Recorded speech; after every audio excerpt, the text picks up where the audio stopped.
नमस्कार, मैं हूं अखिलेश पांडे और आप देख रहे हैं सी न्यूज भारत। वक्त हो चुका है न्यूज बुलेटिन का। इस बुलेटिन में बात होगी बदायूं की, जहां बिलसी नगर पालिका परिषद के सदस्यों ने डीएम को दिया ज्ञापन। आगे बात होगी हजारीबाग की, जहां हजारीबाग के विनोबा भावे विश्वविद्यालय परिसर में झारखंड के राज्यपाल ने झारखंड का पहला जनजातीय अध्ययन केंद्र का किया उद्घाटन। साथ ही आगे बताएंगे कि कैसे सिद्धार्थ नगर में नेपाल सीमा का जायजा लेने गोरखपुर जोन के एडीजी सिद्धार्थ नगर जिले में पहुंचे। और भी तमाम खबरों पर आइए विस्तार से करते हैं चर्चा।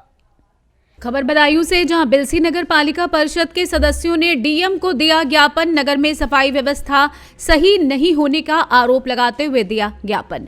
बिलसी तहसील पहुंच संपूर्ण समाधान दिवस में दिया गया ज्ञापन। लिपिक के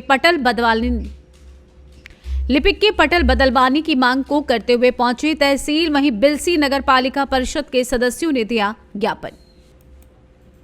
मामला ये है सर कि हम कई बार तहसील दिवस में और नगर पालिका परिषद में लिखित में अपनी शिकायत दर्ज करा चुके हैं कि नगर पालिका परिषद की जो दुकानें हैं नजुल की भूमि पर नगर पालिका ने बनाई थी, उनमें से 2 दुकानों पर अवैध कब्जा एक डॉक्टर ने कर रखा है, जो आज तक खाली नहीं हो रहा है। नगर पालिका के कई बाबू सालों से एक ही पटल पर कार्यरत हैं, उनके कार्यक्षेत्र को बदला जाए। और नगर में सफाई व्यवस्था बिल्कुल चौपट है, कोई भी सफाई व्यवस्था उचित ढंग से नहीं हो पा रही है। नालों की समस्या जो है बहुत बनी हुई है, सड़कों पर पानी बहता है, कोई कर्मचारी अधिकारी सुनने वाला नहीं है। इसलिए आज हम माननीय जिलाधिकारी के समक्ष तहसील दिवस में शिकायत अपनी लेकर आएंगे। बदायूं से सी न्यूज संवाददाता नईम की रिपोर्ट। खबर छिंदवाड़ा से है, जहां विकसित भारत संकल्प यात्रा कार्यक्रम में हुआ विवाद। आपस में भिड़े भाजपा और कांग्रेस कार्यकर्ता। बता दें, मिली जानकारी के अनुसार ग्राम पंचायत झुर्रे में भारत विकसित संकल्प यात्रा का कार्यक्रम आयोजित था, जिसमें विधायक सोहन वाल्मीकि, जनपद अध्यक्ष आशा आम्रवंशी, जनपद सदस्य और कांग्रेस के कई कार्यकर्ता मौजूद थे। इस दौरान भाजपा जिला अध्यक्ष बंटी साहू भी कार्यक्रम में पहुंचे और मंच से कांग्रेस पर निशाना साधा। इसके बाद कार्यक्रम में मौजूद कांग्रेस के कार्यकर्ता और पदाधिकारी भड़क उठे और दोनों ही दलों के समर्थकों के बीच विवाद हो गया। कार्यक्रम में मौजूद पुलिसकर्मियों ने विवाद को शांत कराया। कांग्रेस के लोगों का कहना है कि बंटी साहू को कार्यक्रम में नहीं बुलाया गया था, बावजूद इसके वो यहां आकर जबरन कांग्रेस के खिलाफ अनर्गल बातें बोल रहे थे। वहीं भाजपा के लोगों का कहना है कि कार्यक्रम प्रदेश सरकार का है और प्रदेश में भाजपा की सरकार है, इसलिए बंटी साहू भी उसमें शामिल हुए। परासिया जनपद पंचायत के अध्यक्ष ने भाजपा जिला अध्यक्ष के हाथ से माइक छीना और भाजपा अध्यक्ष के ऊपर वार करने के लिए चप्पल भी उठाई। भाजपा के लोगों ने इस घटना को लेकर शिवपुरी पुलिस थाने में धरना दिया और कांग्रेस के जनप्रतिनिधियों पर मामला दर्ज करवाया। वहीं कांग्रेस के जनप्रतिनिधियों ने कांग्रेस कार्यकर्ताओं के साथ शिवपुरी थाने जाकर भाजपा जिला अध्यक्ष पर कार्रवाई की मांग की है। ये कल दिनांक 19/1/2024 को ग्राम झुर्रेमल थाना शिवपुरी अंतर्गत विकसित भारत संकल्प यात्रा का एक शासकीय कार्यक्रम आयोजित किया जा रहा था, जिसमें कुछ लोगों द्वारा व्यवधान डालने पर कार्यक्रम प्रभारी के द्वारा एक लिखित शिकायत थाना शिवपुरी में दी गई थी, जिस पर आईपीसी की विभिन्न धाराओं के तहत प्रकरण पंजीबद्ध किया गया है। इसमें अग्रिम विवेचना की जा रही है। ऐसा मामला किस पे दर्ज है? इसमें अभी 3 लोगों के विरुद्ध अपराध पंजीबद्ध किया गया है एवं उसमें विवेचना भी आगे की जा रही है। छिंदवाड़ा परासिया से सी न्यूज संवाददाता ललित तिवारी की रिपोर्ट। खबर हजारीबाग से, जहां विनोबा भावे विश्वविद्यालय में जनजातीय अध्ययन केंद्र का उद्घाटन झारखंड के राज्यपाल सीपी राधाकृष्णन ने किया। आपको बता दें कि 8 करोड़ की लागत से बने नवनिर्मित जनजातीय अध्ययन केंद्र में झारखंड के जनजातीय, आदिवासी संस्कृति और सभ्यता को बढ़ावा देने के लिए छात्रों को विशेष पाठ पढ़ाया जाएगा। कार्यक्रम के दौरान राज्यपाल ने कहा कि झारखंड में धरती आबा भगवान बिरसा मुंडा, सिद्धो कान्हू, चांद भैरव, फूलो झानो, जतरा उरांव समेत अनेक महापुरुषों ने देश एवं समाज के लिए अपना सर्वस्व न्यौछावर कर दिया। आगे उन्होंने कहा कि सामाजिक आर्थिक प्रगति में ज्ञान की अहम भूमिका होती है। ऐसे में जरूरी है कि अधिक से अधिक युवा उच्च शिक्षा ग्रहण करें। उन्हें खुशी हो रही है कि जनजातीय समुदाय के युवा भी तेजी से जागरूक हो रहे हैं और हमारे जनजातीय भाई बहनों की विभिन्न कृतियों का उल्लेख करेगा, उनकी कलाकृतियों को संरक्षित करेगा, शोध का नया आयाम खोलेगा एवं मार्गदर्शक के रूप में कार्य करेगा। राज्यपाल महोदय ने जनजातीय अध्ययन केंद्र के उद्घाटन के पूर्व शेख बिहारी मेडिकल कॉलेज हजारीबाग का भी भ्रमण किया। आइए जानते हैं इस विषय में राज्यपाल झारखंड सीपी राधाकृष्णन, बीजेपी सांसद जयंत सिन्हा, भाजपा विधायक मनीष जायसवाल ने क्या कुछ कहा। हजारीबाग से सी न्यूज संवाददाता मुकेश सिंह की रिपोर्ट। खबर प्रयागराज के मेजा विधानसभा क्षेत्र से है, जहां कुंवरपट्टी गांव में श्री राम की प्राण प्रतिष्ठा को लेकर 21 जनवरी को नगर भ्रमण और 22 जनवरी को झांकी जैसे कार्यक्रमों का आयोजन किया जा रहा है। वहीं राम भक्तों द्वारा कहा जा रहा है कि भारत में अब एक नहीं 2 दिवाली मनाई जाएंगी, जिसमें एक दिवाली 14 वर्ष वनवास काटकर वापस आए थे इसलिए मनाई जाती है और दूसरी दिवाली श्री राम की स्थापना को लेकर अब मनाई जाएगी। उनसे हम बातचीत करेंगे। आखिर पहले से ही उनका कार्यक्रम तय था कि प्राण प्रतिष्ठा को लेकर के प्रोग्राम रखा गया। उनसे हम बातचीत करेंगे। क्या नाम हुआ आपका?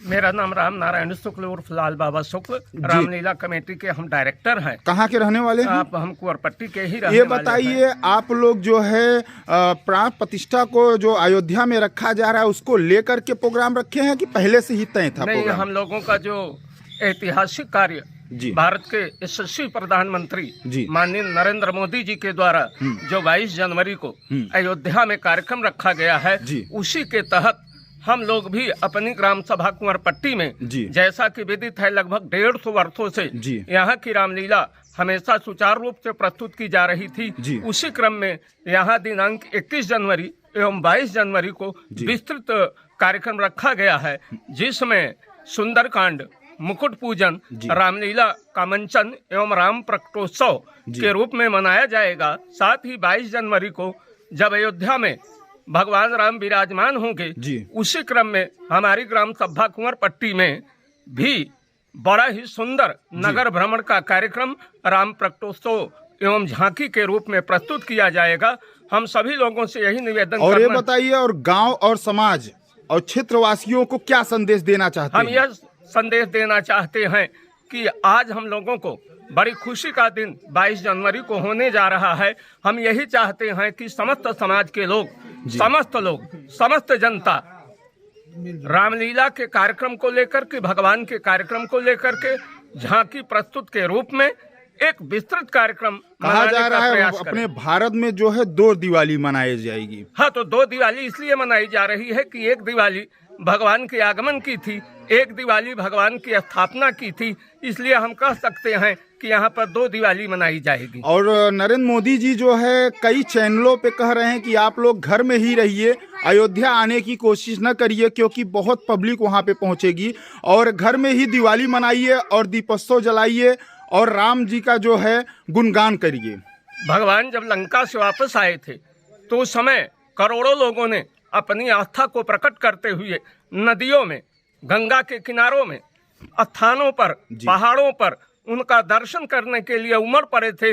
इसलिए हम कहना चाहते हैं कि प्रधानमंत्री जी चाहे जितना रोकें, दीपावली तो घर में ही मनाई जाएगी, लेकिन जनता का हुजूम कोई रोक नहीं सकता है। कितने दिनों से रामलीला कुंवरपट्टी का जो है चलता चला आ रहा है? लगभग 150 सालों से यहाँ रामलीला का मंचन हो रहा है। यहाँ के ग्रामवासी बहुत पहले ही रामलीला के प्रति बहुत आसक्त थे जी, और उसी क्रम में हम लोग 22 जनवरी को श्री रामचंद्र जी की झांकी निकालेंगे, पूरे गांव में भ्रमण करेंगे और आशा करते हैं कि पूरे समाज को एक अच्छा संदेश दिया जाए। सब मिलजुल कर भाईचारा के नाते राम राज्य लाने की कोशिश करें। बिल्कुल। क्या नाम हुआ आपका? मेरा नाम कपिल मिश्र है, मैं यही गांव कुंवरपट्टी का रहने वाला हूँ। आपका शुभ नाम?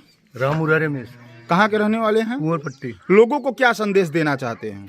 लोगों को ये संदेश देना चाहते हैं कि देशभक्ति और संस्कार अपना भगवान में लीन हो जाए। बिल्कुल। हाँ, वही करता धरता है, न कोई लेके आया है न कोई लेके जाएगा। जो करेगा ऊपर वाला करेगा, भगवान ही।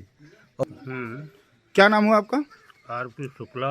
ये बताइए, कुंवरपट्टी में जो है इतना भव्य कार्यक्रम रखा गया है, ये सहयोग से किया जा रहा है कि आप लोग पहले से ही तय किए थे कि हमको ये प्रोग्राम करना है कुंवरपट्टी ग्राम सभा? वर्तमान समय की स्थिति ये है कि जो प्रधानमंत्री हमारे भारत सरकार के हैं, उन्हीं के आदेश पर पूरे गांव के सहयोग से, रामलीला कमेटी के सहयोग से हम लोग अपना कार्यक्रम 21 और 22 को राम जन्मोत्सव और इसी के साथ साथ जी गांव में भ्रमण, भगवान की मूर्ति निकालकर एक झांकी के रूप में प्रस्तुत करेंगे। यही हमारा गांव वासियों से निवेदन भी है। गांव का भ्रमण भी किया जाएगा। गांव का भ्रमण किया जाएगा। इसके पहले गांव कुंवरपट्टी के गांव के द्वारा जो है अच्छत का वितरण भी किया गया था, जो कि अयोध्या से आया था। हमारे गांव सभा में पूरे गांव सभा के हर घर जाकर के भगवान श्री राम का अच्छत जो अयोध्या से आया था। लोगों को क्या कहेंगे, क्या संदेश देना चाहते हैं गांव वालों को? गांव वालों को यही कहना चाहते हैं कि गांव वाले सब आए, इसमें सब भागीदार रहें और सब सहयोग करें। जी, भारी से भारी संख्या में यहाँ पहुँचे, जिसमें राम जी का जो जन्मोत्सव मनाया जा रहा है और जो प्राण प्रतिष्ठा किया जा रहा है, इसमें भाग लें और अपने आप को जो है समर्पित करें। यहाँ पे भारी भारी से संख्या में यहाँ पहुँचे, उपस्थित हो लोग। आपका शुभ नाम? ज्ञान शंकर मिश्रा। कहाँ के रहने वाले हैं? हम कुंवरपट्टी के रहने वाले हैं। प्रयागराज से सी न्यूज संवाददाता दीपक शुक्ला की रिपोर्ट। खबर सिद्धार्थनगर से, जहां अयोध्या में 22 जनवरी को भगवान राम की मूर्ति की प्राण प्रतिष्ठा के मद्देनजर भारत नेपाल सीमा का जायजा लेने गोरखपुर जोन के एडीजी के एस प्रताप बस्ती रेंज के आईजीआर के भरद्वाज सिद्धार्थनगर जिले में पहुंचे। उन्होंने भारत नेपाल सीमा पर एसएसबी के साथ भारत नेपाल की खुली सीमा का भ्रमण किया और सुरक्षा व्यवस्था की चौकसी का जायजा लिया। भारत नेपाल सीमा के अलीगढ़ का बॉर्डर पर ADG Gorakhpur K S Pratap Kumar, IG R K Bharadwaj, जिलाधिकारी पवन अग्रवाल, पुलिस कप्तान प्राची सिंह, एसएसबी के उच्च अधिकारी अलीगढ़ बॉर्डर पर पहुंचे और एसएसबी व पुलिस के जवानों के साथ भारत नेपाल सीमा का भ्रमण करते हुए बारीकी से सुरक्षा व्यवस्था को देखा।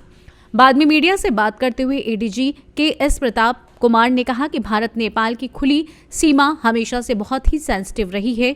22 तारीख के प्राण प्रतिष्ठा के कार्यक्रम को देखते हुए भारत नेपाल सीमा पर विशेष सतर्कता बरती जा रही है। उन्होंने कहा कि हर आने जाने वालों पर निगाहें रखते हुए स्थानीय होटल की भी छानबीन की जा रही है। उन्होंने कहा हर किसी को निर्देश दिए गए कि कोई भी संदिग्ध अगर किसी को नजर आए तो तत्काल इसकी सूचना पुलिस को दे। उन्होंने लोगों से पुलिस को सहयोग करने की अपील भी की है। एडीजी ने कहा कि भारत नेपाल सीमा पर ऑपरेशन कवच के तहत पहले से सुरक्षा समितियां बनाई जा चुकी हैं, जिससे काफी फायदा भी देखने को मिल रहा है। उन्होंने कहा कि जब पुलिस और पब्लिक एक साथ मिलकर काम करते हैं तो उसका अच्छा रिजल्ट देखने को मिलता है। आइए जानते हैं इस विषय में एडीजी गोरखपुर जोन के एस प्रताप कुमार ने क्या कुछ कहा। आज का ये जॉइंट पेट्रोलिंग एसएसबी के साथ सिद्धार्थनगर पुलिस हम सब लोगों द्वारा किया गया है। यहाँ बॉर्डर में सतर्कता बढ़ाने के लिए और सुरक्षा व्यवस्था को चुस्त दुरुस्त करने के लिए यह जॉइंट पेट्रोलिंग की कार्यक्रम किया गया है। कुछ दिनों पहले से ही होटल ढाबों की checking, railway station, bus station में चेकिंग, असामाजिक तत्वों का चिन्हीकरण करने के लिए यह चेकिंग और सत्यापन कराया जा रहा है। जनवरी 22 का अयोध्या में प्राण प्रतिष्ठा की कार्यक्रम को निर्विघ्न रूप से सफलतापूर्वक संपन्न कराने के लिए यह सब सुरक्षा कार्यक्रम कराए जा रहे हैं। हमारे द्वारा, हमारी फोर्स द्वारा पूर्ण समर्पण की भावना से यह कार्य किया जा रहा है। नेपाल पुलिस से भी उनका भी सहयोग लेकर हम आगे बढ़ रहे हैं। जैसे कि आपने देखा है, अभी उस तरफ आर्म्ड पुलिस ऑफ नेपाल एवं नेपाल प्रहरी के अधिकारियों से हमारी वार्ता हुई है। उनकी सहयोग के लिए रिक्वेस्ट किए हैं। उन्होंने पूर्ण आश्वासन दिया है कि अगर कोई असामाजिक तत्व या विघ्न बाधा करने वाले तत्व उनके नज़र में आते हैं तो निश्चित रूप से हमें वो सूचित करेंगे। तत्पश्चात हम पर उन पर नियमानुसार कार्रवाई होगी। मुख्य उद्देश्य सिद्धार्थनगर पुलिस का है कि हम असामाजिक तत्वों को किसी भी प्रकार का विघ्न डालने में हम उनको सफल होने नहीं देंगे और सुरक्षा का हाई अलर्ट में हम सब लोग यहाँ कार्य कर रहे हैं। 67 किलोमीटर की खुली सीमा है, कैसे इसको कर पाएंगे? जॉइंट पेट्रोलिंग की योजना चलाई जा रही है। जैसे कि आप जानते हैं, ऑपरेशन कवच का उद्घाटन हो गया है पूर्व में ही, जिसमें हर एक गांव में जो बॉर्डर में है ग्राम सुरक्षा समितियां बनी हुई हैं, जिसमें वहां के ग्राम प्रधान और ग्राम के कुछ अधिकारी और वहाँ के चौकीदार के सहित वहाँ के नागरिक भी शामिल है। इस कम्युनिटी पार्टिसिपेशन से निश्चित रूप से हमको बड़ी सफलता मिल रही है, क्योंकि जब पुलिसिंग में कम्युनिटी का पार्टिसिपेशन हो जाता है तो असामाजिक तत्व या आपराधिक तत्वों पर आसानी से काबू करने में हमको सफलता मिलती है।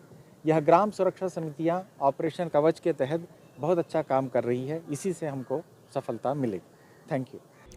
सिद्धार्थनगर से सी न्यूज़ संवाददाता धर्मेंद्र कुमार की रिपोर्ट। फिलहाल के लिए इस न्यूज़ बुलेटिन में बस इतना ही। देश दुनिया की तमाम खबरों के लिए देखते रहें सी न्यूज़ भारत। हर खबर आपके साथ, आपके हाथ।